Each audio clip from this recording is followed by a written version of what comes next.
niya, oh. Nako itip sa inyo ha, presa ni guwang na yung kini siya. O kinahanglan di na to pabuton nga mubawag pa siya maayo sa to abisan karon abisan na jud naton sa ritso kay guwang na jud kini siya. So nako itudlo sa inyo ha para dali ra kasi mubawag natay teknik diri dapita sa ubos. Ato na siyang laplapan diri gamay sa ubos. Kay kung ingani mo kung sistema man gud atong abisan niya mo manggawas na iyang tuba.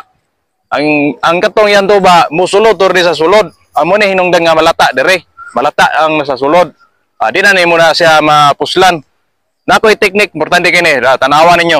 So mo na ni siya ha, tanawan ninyo. Asa usahan to pa din sa paritsohon ang kaning hait dito sa sulod jud sa mismong kuan jud niya. Nag-supply og tuba siya kay masamad to.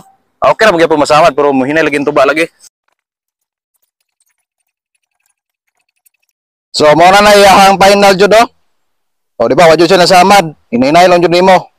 Kana siya dali ra kana siya mabawog. Ug di na mo agig bali na siya.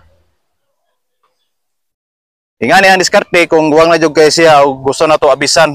So karon na natay PC, dali ra kay ang pagbawog gani. Hinayon gyapon nato. Ako na ra ba kay siya? So karon kay napanitan man nato andre sa punuan na jud niya, ya bugat-bugat to ni.